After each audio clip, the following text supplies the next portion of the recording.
우리가 구원의 삶 시리즈를 공부하고 있는데, 첫 시간에 구원이 무엇인지를 함께 나누어 갔을 뿐만 아니라, 하나님께서는 이 삭개오를 통해서 어떻게 부르시는가 나누었고, 또 부르심을 입은 자들은 반드시 거듭나야 하는 과정을 거쳐야 한다. 무엇으로 거듭나느냐?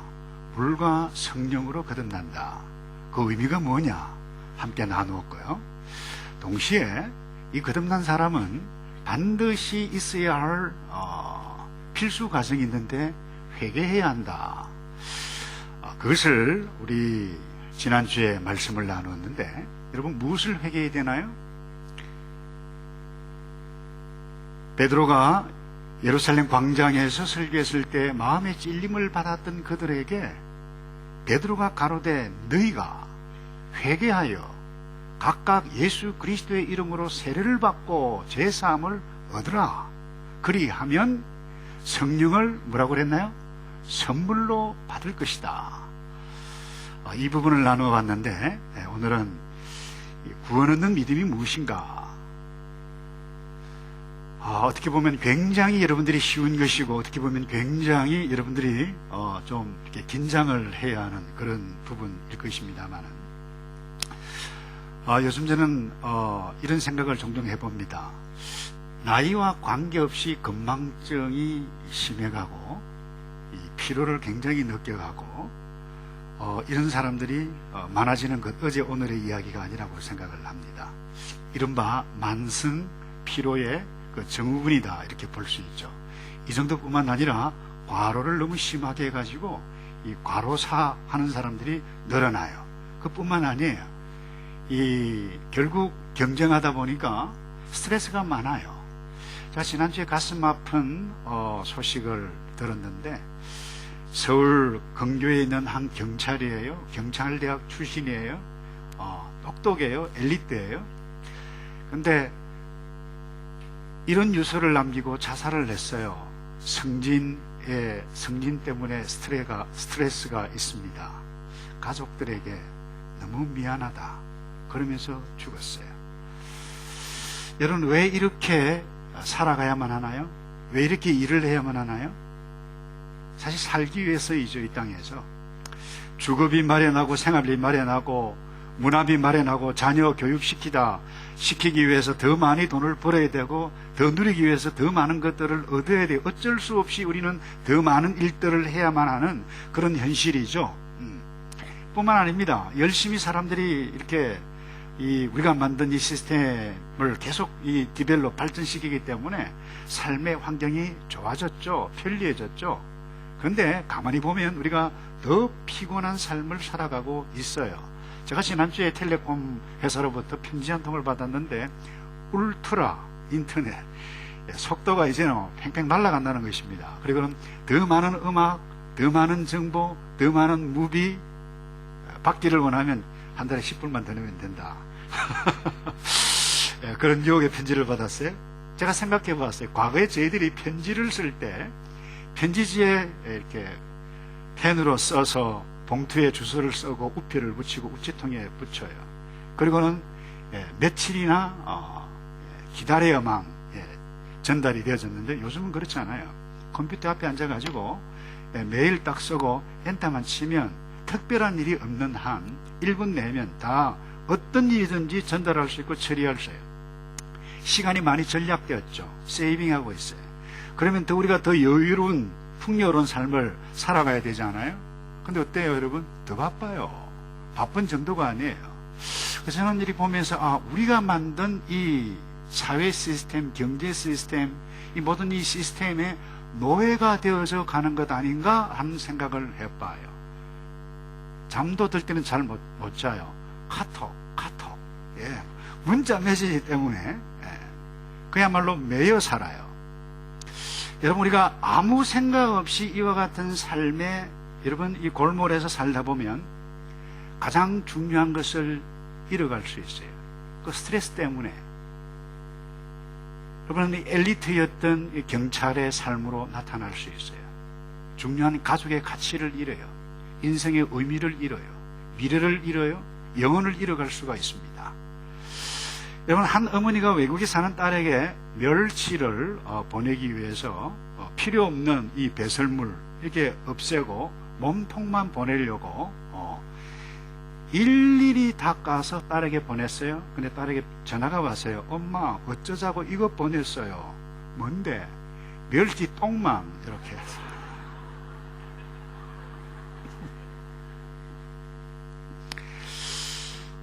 여러분, 이 어머니가 보내어야 할 멸치 몸통 싸서 쓰레기통에 버렸어요. 근데 여러분, 쓰레기통에 버려야 할 멸치똥 그것도 정성스럽게 주소를 써가지고 보냈어요. 자칫하면 우리네 인생들이 엉뚱한 한 그것에 몰두하다 보면 중요한 것 잃어버리고 쓸데없는 것 붙잡으면서 살아갈 수가 있습니다. 여러분, 오늘 예수님께서 비유로 하신 말씀이 이런 맥락이에요. 여러분, 임금님이 초대장을 보냈어요. 초대장을 받은 사람들이 나 바빠요, 밭일 해야 돼요, 장사해야 돼요, 나 운동해야 돼요, 이런 사람이 있는가 하면 저 귀찮게 구는 저 시부르고 잡아다가 죽이는 그와 같은 이상한 일이 일어났어요. 그런데 이 주인이, 이 임금님이 길가에 가서 아무 사람이나 데려오라 데려왔는데 잔치가 벌렸어요.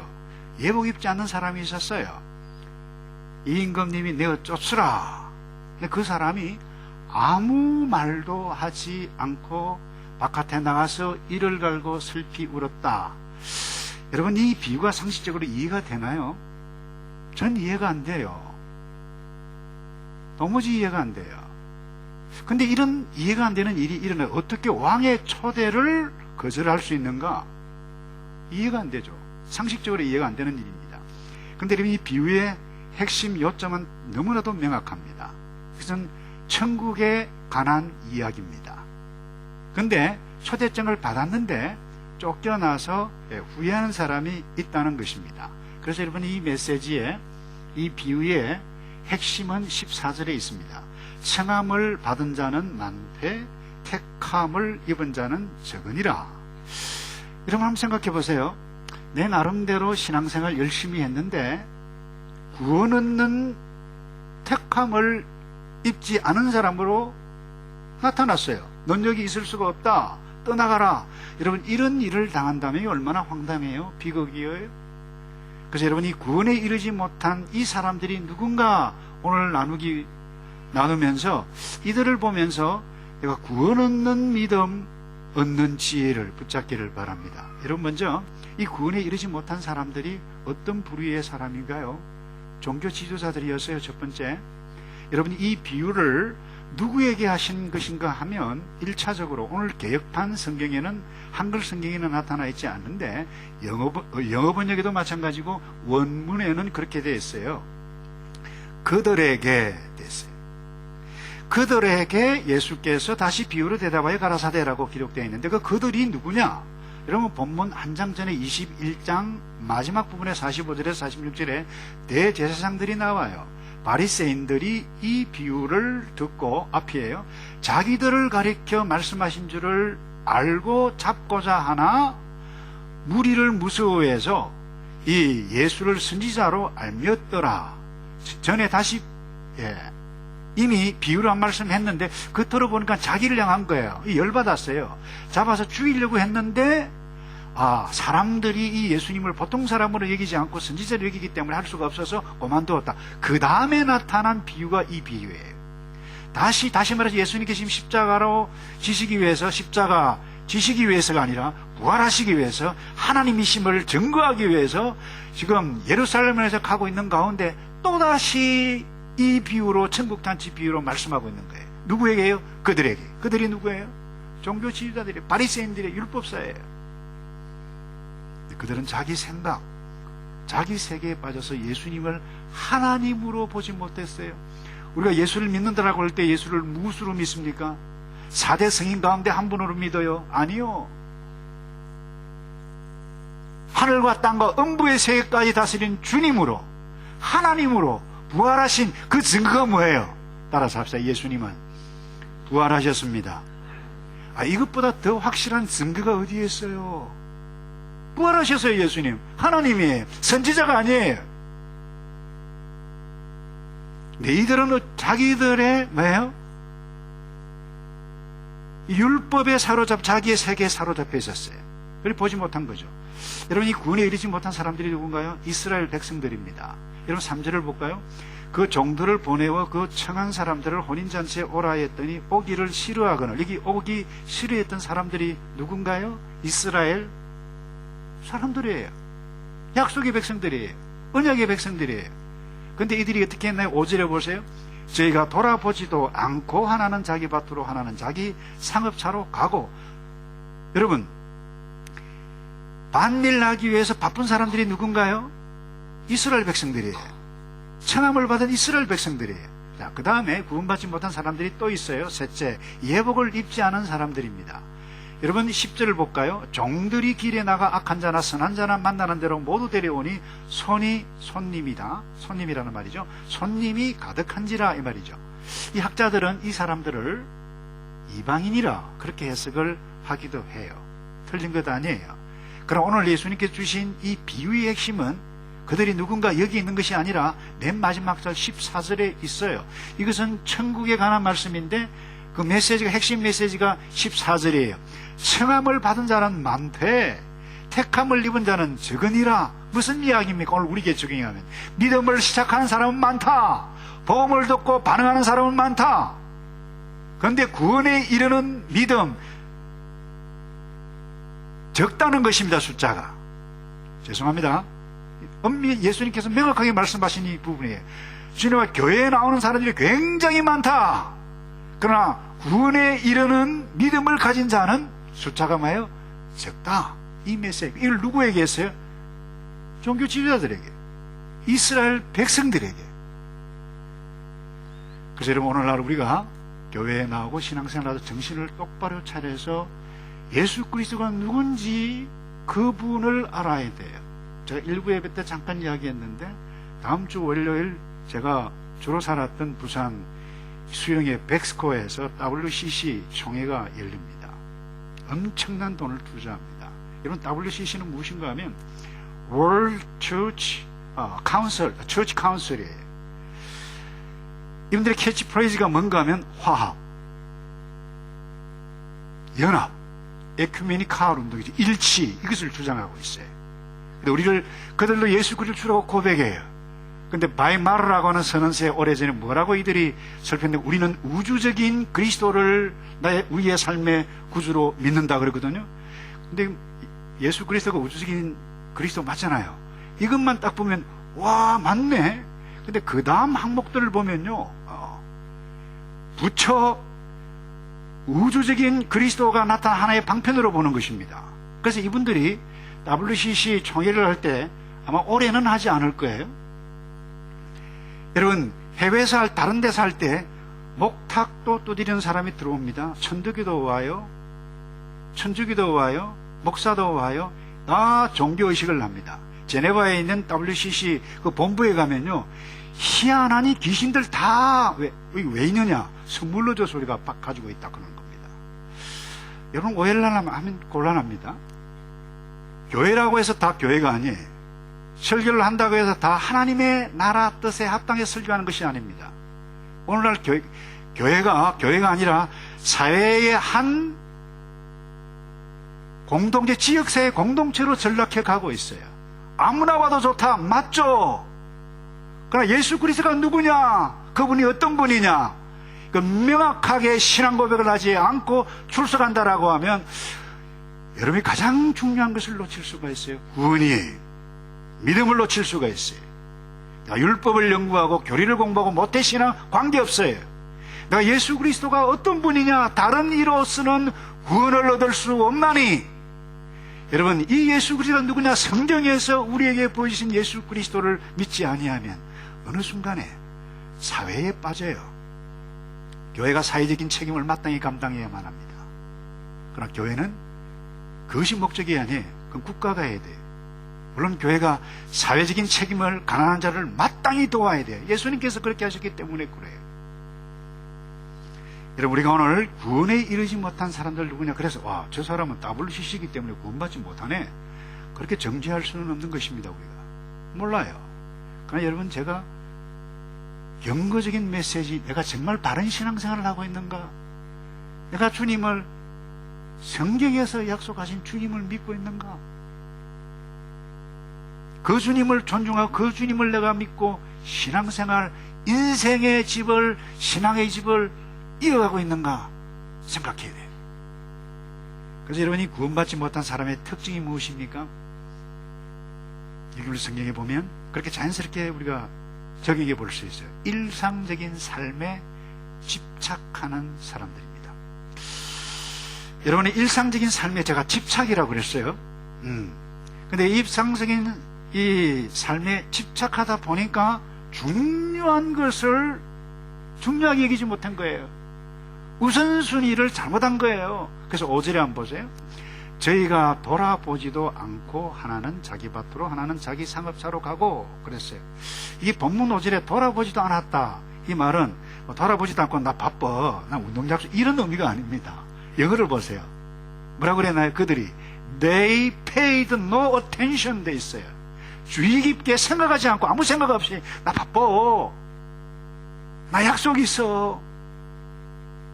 왕이 초대를 했는데, 여러분의 구원 얻는 믿음 사람도 일상생활 반드시 해야만 합니다. 이런 밭을 가지고 있는데 밭일을 해야죠. 비즈니스를 하고 있는데 비즈니스, 여러분 바이어도 만나고 그다음 마케팅도 해야 되잖아요. 여러분, 하나님께서 이 세상을 아름답게 만드신 이 창조 세계 가운데 우린 열심히 살고 때로는 운동도 하고 즐기기도 하고 누려야 돼요. 이것이 구원의 삶의 한 부분 가운데 하나입니다. 마땅히 해야 돼. 그런데 중요한 것은 여러분, 이 좋은 일, 마땅한 일, 필요한 일을 하다가 가장 중요한 일을 망각할 수 있다는 것입니다. 여러분, 그런데 이 일상적인 삶의 성실, 제가 성실이라고 그랬어요. 충지, 내게 집착이라 할 수 있어요. 이것 때문에 창조주 하나님의 뜻을 외면한다라고 하면 그때부터 우리의 성실과 열심과 충직은 우리의 삶의 우상으로 나타날 수가 있는 것입니다. 그래서 조심해야 돼요. 여러분, 저와 여러분이 행하는 이 사업과 일들이 하나님을 사랑하고 하나님을 높이고 하나님의 영광을 드러낸다라고 하면 우리는 비난받아야 할 이유가 하나도 없습니다. 우리는 돈 더 열심히 벌어야 돼요. 하나님의 영광을 위해서 더 멋지게 열심히 일을 해야만 합니다. 그런데 종종 우리는, 저와 여러분, 이 믿음의 생활을 하고 있는 사람들 가운데 이런 일들을 보잖아요. 어렵고 힘들 때 하나님 앞에 나와서 기도하고 주님의 주권을 인정하고 주님을 사랑하고 찬송하고 사랑합니다, 아주 많이 사랑합니다. 그러지만 여러분, 사업이 잘 되기 시작합니다. 그리고 사업이 잘 되기 시작하면서 바빠지기 시작을 해요. 근데 주님에 대한 이 사랑이 또한 함께 비례해서 식어져 갈 수 있는 가능성이 있다는 거죠. 그래서 급기야 핑계합니다, 변명합니다. 그러다 보니까 나중에 결국 주님 뜻까지 외면하게 되어지는 일들이 일어난다. 그것이 오늘 예수님 비유 가운데 부분적이지만 나타날 수 있는 현상 가운데 하나다라고 하는 부분입니다. 여러분이 예수님 당시 청함을 받았던 이 사람들, 열심히 일을 했던 사람들, 메시아를 기다렸던 사람들, 알았던 사람들이, 그런데 삶의 중요한 의미, 목적, 내가 왜 살지, 무엇을 위해서 살지, 여러분 이거 생각하지 아니하면 현재 하고 있는 나의 일에 노예가 되어져서 가장 중요한 것을 잃어버릴 수 있다라고 하는 부분입니다. 여러분, 예수님은 직장을 정지하지 않습니다. 사업을 정지하지 않습니다. 그러나 예수님은 오늘 분명히 조심해야 할 부분이 무엇인지를 경고하고 있습니다. 비유를 통해서. 그 다음에 여러분, 이 사람들의 특징이 무엇입니까? 실제로 말씀을 거부했던 사람들입니다. 6절에 보세요. 그 남은 자들은 종들을 잡아 능욕하고 죽이니, 6절에 있죠? 누가 죽였습니까? 이 남은 자들이 누군가요? 이 종들은 누군가요? 여러분, 하나님께서 이스라엘 백성들에게 역사 가운데 보내주셨던 선지자들이에요. 이 사람들이, 남은 자들이, 이스라엘 백성들이 선지자들을 못되게 굴고 거부하고 죽였어요. 이스라엘 백성들입니다. 여러분, 바리새인들이에요. 그 지도자들이에요. 다시 말해서 이들은 하나님 언약 약속 안에 있으면서 실제로 하나님을 거부했던 사람들이에요. 가데스바네아에서 가나안 땅으로 가라. 갈렙과 여수아는 하나님이 우리와 함께 하시면 능히 이기리라고 했는데 그 사람 돌로 쳐서 죽이려고 그랬어요. 이게 이스라엘 백성들이에요. 근데 그들은 뭐예요? 스스로 율법을 연구했어요. 제가 신학교 다닐 때 아주 실력이 있는 화란에서 온 교수님이 계셨죠. 호처스라고 하는 분이 계시는데 그분이 이 부분을 이렇게 해석을 했습니다. 그들은 자기 스스로 택함을 받은 사람들이라고 말한다. 그렇게 말을 할 수도 있을 것이다. 그러나 초청을, 청함을 근거로 해서 우리가 구원 얻기에 합당한 택함 받은 사람들이다 말을 할 수는 없다. 무슨 이야기입니까? 청함을 받고 그 다음에 하나님께서 보내신 선지자들을 거부해요. 약속을 거부해요. 말씀을 거부해요. 근데 무슨 택한 사람들이에요? 구원 없는 믿음 있는 사람들이 아니라고 하는 부분입니다. 우리에게 적용해 볼 수 있어요. 예수를 믿었어요. 즐거웠어요. 너무 은혜가 감사해요. 그런데 여러분, 지금까지 살면서 내가 한 번도 계속해서 이 하나님 때문에, 하나님의 말씀 때문에 나의 의지를 포기하고 나의 뜻을 포기하고 내 감정도 내려놓은 일이 한 번도 없다라고 하면 죄송해요. 분이 모르는 사람이에요. 그래서 오늘 이 예수님의 말씀을 오늘 우리에게 적용해서 순종해야 할 부분이 무엇입니까? 내가 내려놓아야 할 부분이 무엇입니까? 진지하게 생각하지 아니하면 히브리 기자가 쓴 이 히브리 말씀에 히브리서 쓴 기자의 경고 대상이 될 수가 있을 것입니다. 히브리서 4장 1절과 2절에 이렇게 말씀하고 있어요. 그러므로 우리는 두려워할지니 그의 안식이 들어갈 뭐가 남아있을지라도요? 약속이 남아있을지라도 너희 중에 혹 미치지 못할 자가 그 다음 뭐라고 그랬나요? 있을까 함이라. 이 편지 누구에게 썼어요? 교회 안에 있는 사람들에게 쓰신 것입니다. 말씀을 계속 주세요. 저희와 같이 우리도 복음 전함을 받은 자이나 그러나 그 들은 바 말씀이 저희에게 유익되지 못한 것은 듣는 자가 믿음과 화합지 아니면 결부라고 되어 있는데 화합지 아니함이라 되어 있어요. 이들은 예수님을 영접했어요. 그런데 하나님의 말씀을 순종하는데 전혀 관심이 없어요. 여전히 나의 삶의 스타일 그대로 쫓아가는 것입니다. 교회는 와요. 익숙해요. 하나님의 말씀은 전혀 관계없어요. 이를 두고 뭐라 그래요? 믿음에 화합하지 아니한 자니라. 신앙인의 불신앙입니다. 불신한 마음으로 살아요. 여러분, 이런 사람들이 나 천국 간다 확신이 있을까요, 없을까요? 내가 택함받은 사람이라고 확신했던 사람들이에요. 근데 이 사람들에게 예수님께서 경고의 메시지가 오늘 천국 잔치의 비유를 통해서 주시는 것입니다. 여러분, 이런 사람들은 성경에도 있고 교회 역사에도 있고 오늘 우리 가운데도 있을 수 있어요. 아니, 주님 재림하시기 전까지는 반드시 이와 같은 사람들이 있어요. 믿음의 출발을 잘했어요. 길가에, 가시밭에, 돌짝밭에. 여러분, 디모데전서의 사도 바울이 이렇게 했어요. 믿음과 착한 양심을 가지라. 어떤 이는 이 양심을 버렸고 그 믿음에 관하여는 파선하였느니라 그랬어요. 여러분, 믿음에 관해서 파선했다라고 하는 말은 무슨 말입니까?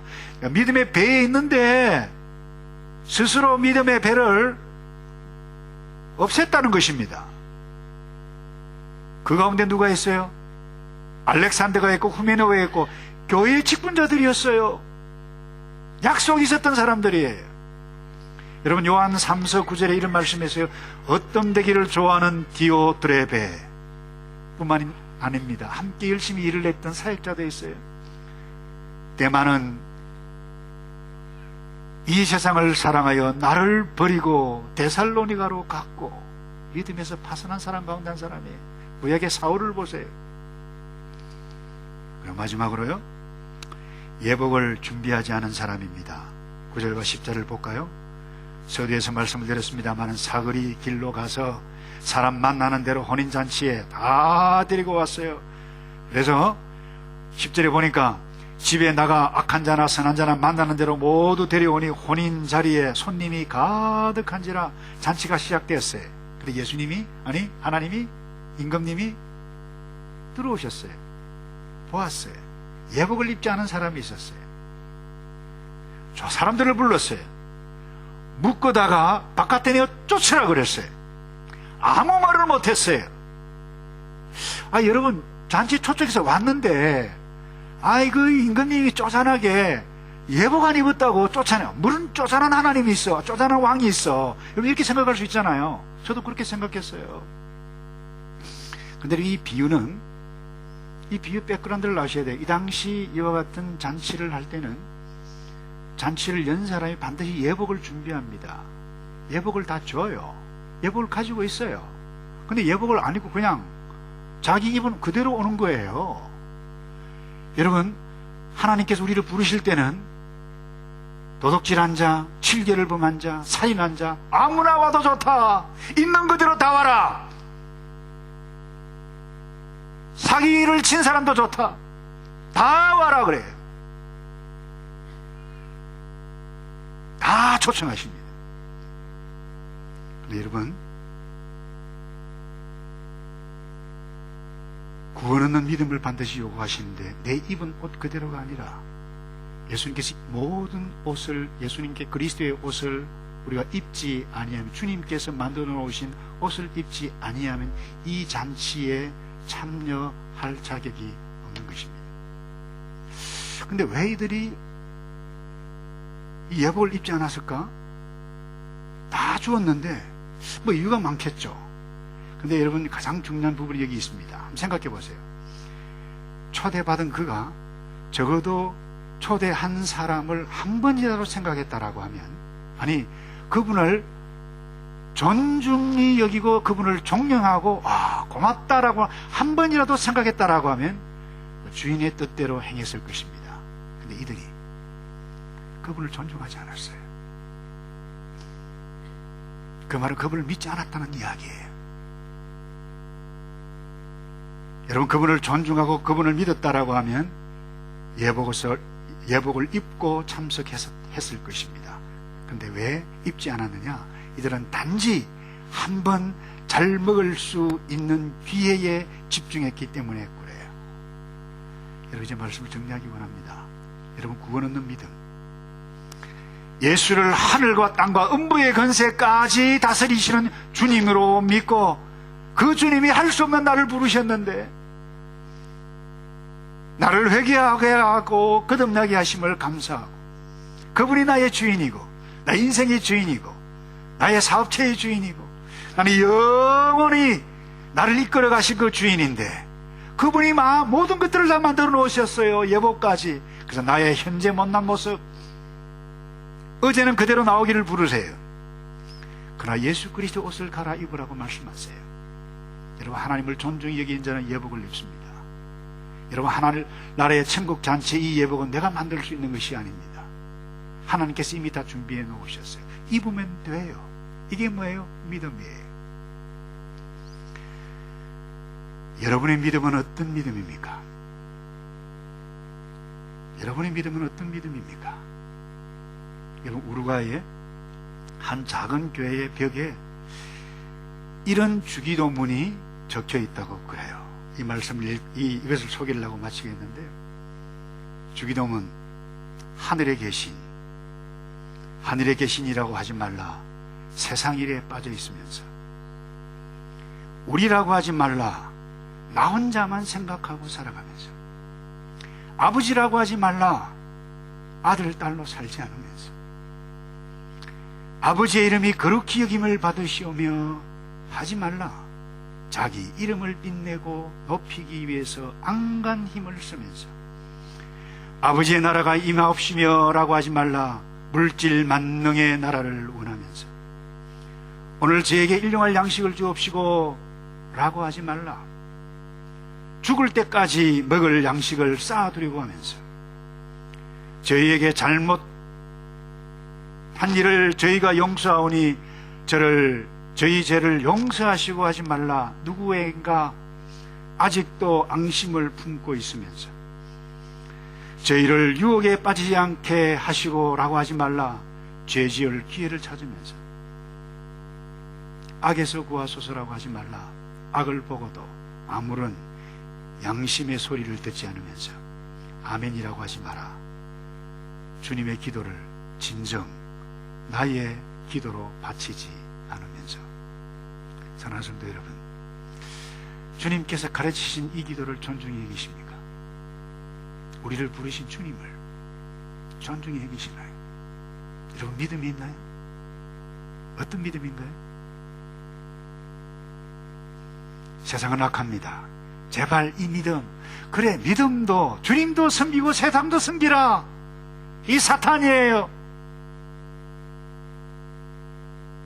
이 악한 세상에서 하나님을 존중히 여기는 구원 얻는 믿음의 삶을 누려가는 저와 여러분 되기를 주님의 이름으로 축복합니다. 다 같이 기도할까요? 여러분 스스로 함께 좀 눈을 감고 기도했으면 좋겠는데요. 한번 그렇게 자기 자신을 돌아보십시다. 주님, 내가 주님을 존중하며 살고 있습니까? 주님의 말씀을 존중하며 살고 있습니까? 유혹 많은 세상에 나를 부르신 주님, 이제 올바르게 살게 하시는 말씀 붙잡고 살겠습니다. 도와주세요. 나를 위해 피 흘려 구원의 식탁, 이 성만찬 주셨는데 주님의 뜻 합당하게 살겠습니다. 우리 이렇게 함께 한 목소리를 함께 주님 앞에 결단하는 기도를 드릴까요? 다 같이 기도하겠습니다. 거룩하신 아버지, 감사합니다.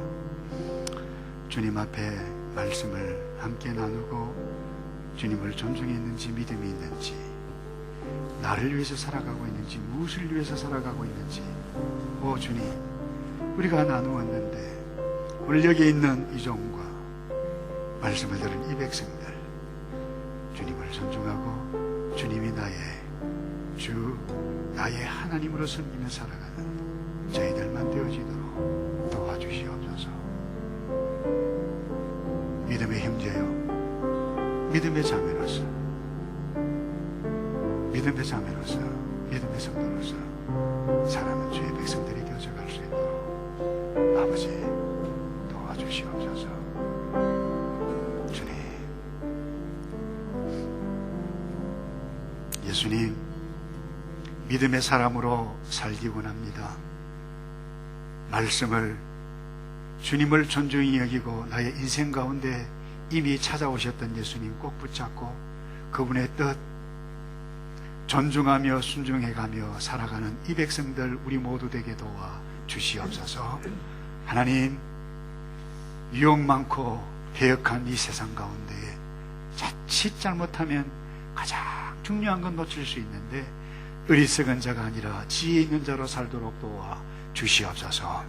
오늘 또 나를 위해, 우리 공동체를 위해서 몸짓고 피 흘려 성만찬 열어놓으셨는데 하나님, 이것 떼면서 주의 은혜, 주의 사랑 느끼며 새롭게 살겠다고 결단하는 우리 모두 되게 도와 주시옵소서. 예수 그리스도 이름으로 기도하옵나이다. 아멘.